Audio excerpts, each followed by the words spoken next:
ജീവിതത്തിലേക്ക് സൗകര്യപൂർവ്വം ഒഴിവ് കിട്ടുമ്പോൾ ഒന്ന് തിരിഞ്ഞു നോക്കിക്കഴിഞ്ഞാൽ ദൈവം ഒരുപാട് അനുഗ്രഹങ്ങൾ നമ്മുടെ ജീവിതത്തിലേക്ക് വർഷിച്ചിട്ടുണ്ടെന്ന് നമുക്ക് വളരെ വ്യക്തമായിട്ട് മനസ്സിലാവും. പലപ്പോഴും നമുക്ക് ലഭിക്കാതെ പോകുന്ന അനുഗ്രഹങ്ങളെക്കുറിച്ച് പരാതിയും പരിഭവവും പറയുന്നവരാണ് നമ്മളെങ്കിലും കൂടുതലും നമ്മൾ ചോദിക്കാതെ തന്നെ നമുക്ക് ലഭിക്കുന്ന അനുഗ്രഹങ്ങളാണ്.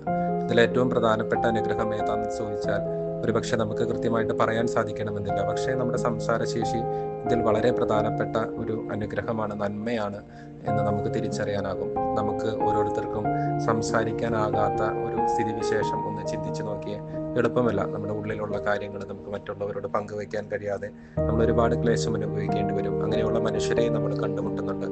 ദൈവം നമുക്ക് തന്നിട്ടുള്ള അനുഗ്രഹങ്ങളിൽ വലുതാണ് സംസാരശേഷി, നാവിൻ്റെ ഉപയോഗം. ഇത് ഇരുതല വാൾ പോലെ മൂർച്ചയുള്ളതാണ്.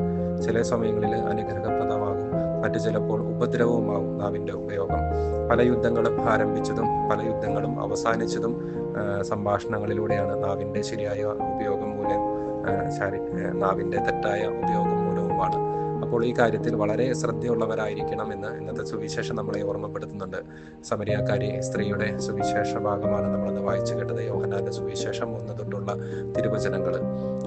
ദീർഘമായ സംഭാഷണമാണ് യോഹന്നാന്റെ സുവിശേഷത്തിന്റെ ഒരു പ്രത്യേകതയാണത്. 4-ാമത്തെ അധ്യായത്തിൽ നമ്മൾ ഈ സമരിയാക്കാരി സ്ത്രീയെ കണ്ടുമുട്ടുന്നുണ്ട്. 9-ാമത്തെ അധ്യായത്തിൽ ജന്മനാന്തനായ ഒരുവനെ കണ്ടുമുട്ടുന്നുണ്ട്. രണ്ടും ഒരു അധ്യായം മുഴുവൻ നിറഞ്ഞു നിൽക്കുന്ന സംഭാഷണങ്ങളും അതിനോടനുബന്ധിച്ചുള്ള കാര്യങ്ങളുമാണ്. ആ ദീർഘമായ സംഭാഷണത്തിനിടയ്ക്ക് അതിൻ്റെ ഒടുവിൽ എന്താണ് സംഭവിക്കുന്നതെന്ന് നമ്മൾ ചിന്തിക്കുമ്പോൾ ഈ സ്ത്രീ മാനസാന്തരത്തിലേക്ക് കടന്നു വരികയാണ്.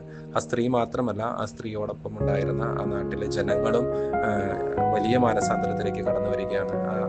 കൂട്ടർ പറയുന്ന ഒരു വചനമുണ്ട്: ഇനി മുതൽ നീ പറഞ്ഞത് കൊണ്ടല്ല ഞങ്ങൾ വിശ്വസിക്കുന്നത്, ഞങ്ങൾക്ക് തന്നെ ഈശോയെ നേരിട്ട് അനുഭവിച്ച് കേട്ടറിഞ്ഞു ഞങ്ങൾ വിശ്വസിക്കുന്നു എന്ന്. അപ്പോൾ വലിയ മാനസാന്തരത്തിന്റെ ഒരു വേദിയായിട്ട് ഈ ദീർഘമായ സംഭാഷണം കാരണമാവുകയാണ്.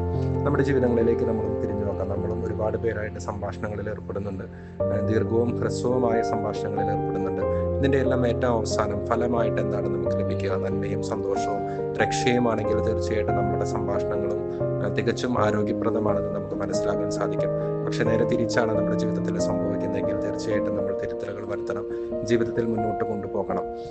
നമ്മുടെ ജീവിതത്തിലേക്ക് ദൈവം തന്നിട്ടുള്ള ഏറ്റവും വലിയ അനുഗ്രഹമായ ഈ സംഭാഷണം അല്ലെങ്കിൽ നാവിൻ്റെ ഉപയോഗം അത് നന്മയ്ക്കായിട്ടും സന്തോഷത്തിനായിട്ടും രക്ഷയ്ക്കായിട്ടും ഉപയോഗപ്പെടുത്തണം എന്നുള്ള ഓർമ്മപ്പെടുത്തലാണ് ഇന്നത്തെ സുവിശേഷം നമുക്ക് സമ്മാനിക്കുക. എല്ലാവർക്കും നല്ലൊരു ദിവസം ആശംസിക്കുന്നു. ദൈവം അനുഗ്രഹിക്കട്ടെ.